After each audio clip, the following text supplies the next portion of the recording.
Sesaat sebelum bola diselesaikan oleh Dumfries, ada tendangan tipuan dari Zeko. Itu konon tendangan yang sudah dilatih selama Zeko ada di akademi. Jerewetan ceking kita, nyerewetin apa aja. Teman-teman, saat ini kalian sedang menyaksikan Cerewetin Inter. Apa kabar teman-teman semua? Gimana akhir pekannya? Pada nonton Lecce lawan Inter nggak? Sehat nggak nih kita nih? Baru hari pertama, baru Giornata 1 Serie A, kita udah dibuat senam jantung yang teramat-amat parah sih. Detik terakhir kita baru cetak gol. Ini 38 Giornata ya. Mau apa? Mau jadi apa nasib jantung kita ini teman-teman?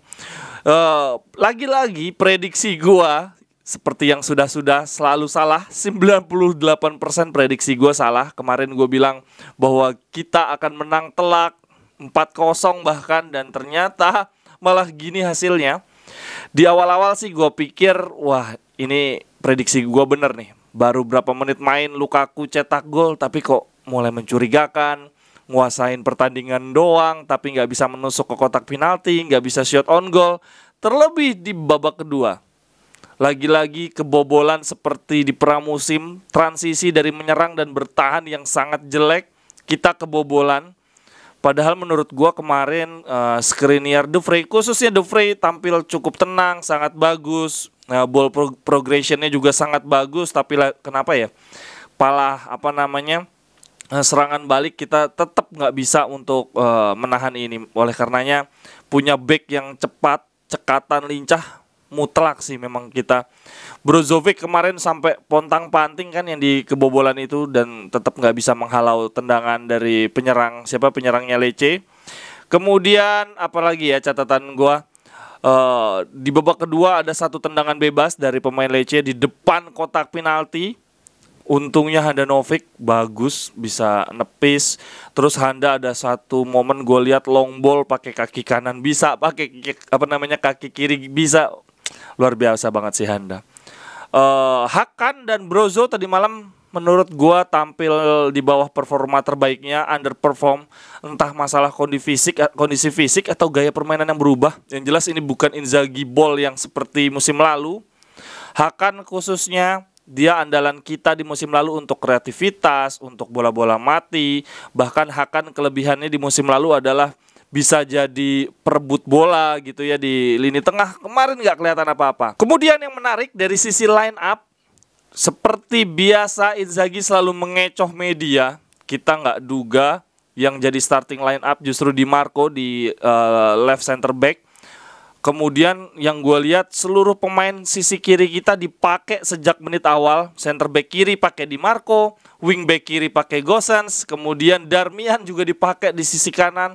Oh yaitu Darmian kasihan sebetulnya. Dia first assist of the season kita musim ini, tapi yang dapat highlight, dapat pemberitaan pala Dumfries. Mungkin dia mikir, anjir assist gue keren kali, itu sundulan juga. Tapi yang dapat pembicaraan malah Dumfries. Oh ya, kebalik lagi bahwa pemain kita di sisi kiri kemarin tiba-tiba kepake semua. Gue sampai bingung loh. Ntar di babak kedua siapa nih? Ternyata Di Marco bermain 90 menit. Mungkin Inzaghi tidak ingin center back di bangku cadangan, tidak ada center back murni ya untuk posisi pemain belakang. Karena kalau Bastoni, De Vrij dan Skriniar dipakai di menit awal, lalu kita tidak punya center back murni sama sekali. Mengingat Danilo D'Ambrosio juga tidak ada di pertandingan lawan Lecce kemarin. Lalu Gosens juga tidak tampil baik ya, tapi sesuai dugaan lah, masih seperti itu. Dan gua memilih untuk bersabar. Dia punya masalah dalam kondisi fisik, cedera lama, dia jarang bermain full time, sehingga pertambahan jumlah menit dibutuhkan, minutes play dibutuhkan oleh Gosens. Selain itu untuk meningkatkan kepercayaan diri. Teman-teman juga ingat pasti Perisic pun tidak selalu tampil bagus. Bahkan di awal musimnya Conte juga dia tidak bagus.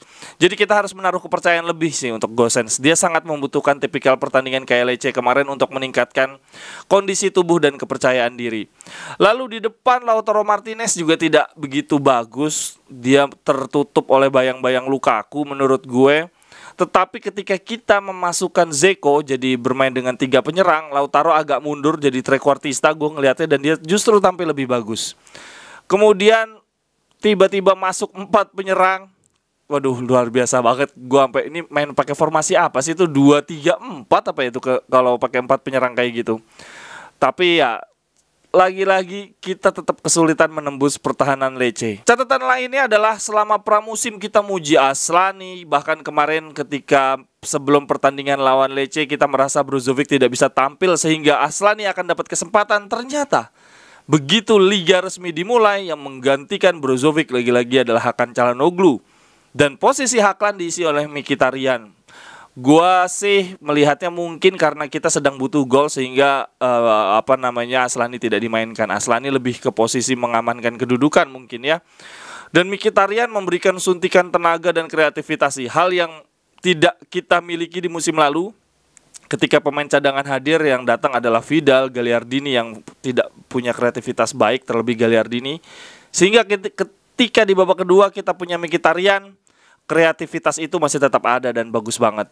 Senang banget gue dengan Mkhitaryan. Dan akhirnya puncak kesetresan kita selesai sudah di corner menit terakhir, menit 94 atau 95 itu ya.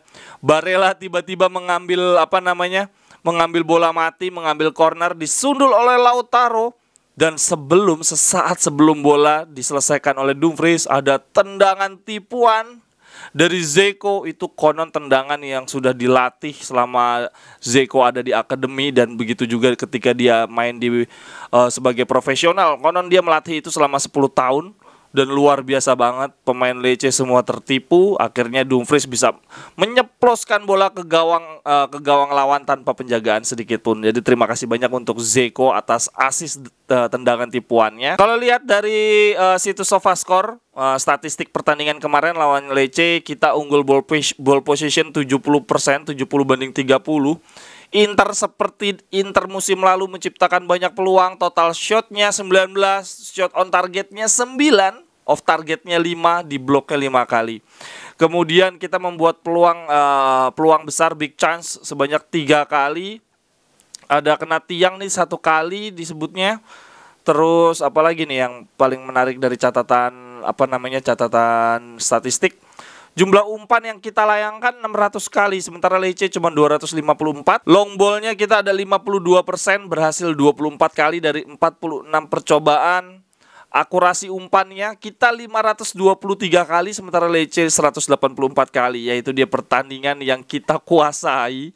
Seharusnya bisa menang cepat, tetapi nyatanya pontang-panting. Sementara untuk rating pemain dari Gazzetta dello Sport, pemain terbaik diambil oleh Dumfries 7,5, kemudian di bawahnya ada Di Marco, dan berikutnya Handanovic dan Lautaro. Sementara di Corriere dello Sport juga Dumfries menjadi pemain terbaik dengan 7,5, kemudian Di Marco dan Handanovic di posisi berikutnya.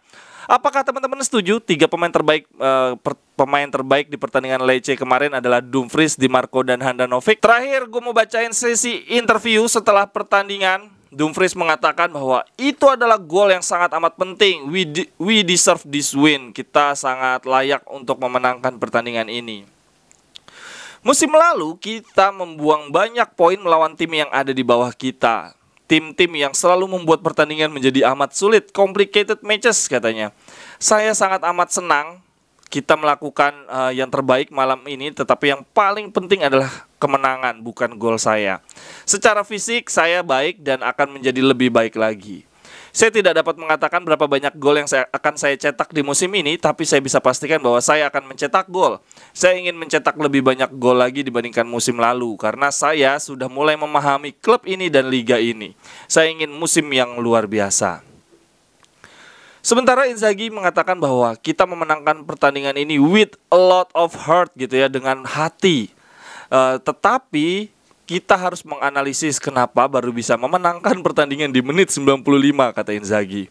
Terus Inzaghi juga mengatakan bahwa saya mempunyai banyak solusi yang berbeda dari bangku cadangan, dan tadi malam saya memasukkan pemain-pemain dengan tepat. Kita seharusnya bisa mencetak gol lebih awal. The guy did well to believe in victory. Para pemain anak-anak melakukan hal bagus dengan tetap percaya bahwa bisa memenangkan pertandingan ini. Tetapi, wah ini kalimat yang perlu digarisbawahi. Sudah jelas tim seperti kita harusnya bisa memenangkan pertandingan seperti ini jauh lebih cepat. Jadi nggak perlu sampai menit terakhir. Nah, ini yang tidak kalah penting teman-teman. Inzaghi kembali mention tentang back yang dia butuhkan. Dia bilang bahwa klub mengetahui karakteristik back yang saya inginkan. Ini sungguh tidak lucu bagi saya ketika membaca surat kabar. When I see the newspaper, kata Inzaghi, klub-klub lain setiap hari membeli pemain yang berbeda. Sementara klub ini justru beritanya ingin melepas pemain. Kita tidak bisa seperti itu. Kita harus bisa mempertahankan skuad yang ada. Inter juga sering diberitakan di media sedang hold on to our player, sedang menahan pemain untuk tidak pergi. Dan saya tidak bercanda. Saya memang akan fight, saya akan berjuang di depan agar skuad ini tidak ada yang keluar. Wah, Inzaghi kembali menegaskan berkali-kali tidak boleh ada yang dijual. Terakhir, tambahan sedikit aja nih. Tambahan informasi, ada salah satu wasit mantan wasit namanya Luca Marelli. Dia bilang insiden Dzeko yang jatuh di kotak penalti ini harusnya pelanggaran. Dzeko bajunya ditarik, sampai kapanpun itu adalah sebuah pelanggaran. Tapi bagi gua enggak lah, ini minor aja nih sentuhannya, tapi Dzeko aja yang lebay.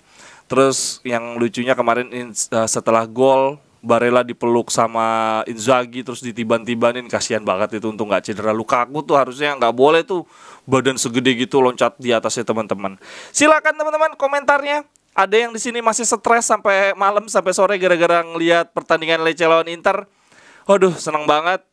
Minggu depan kita lawan Spezia, kita live lagi ya teman-teman, kita bergembira bersama. Sampai ketemu di cerewetan-cerewetan berikutnya. Bye bye, thank you. Cerewet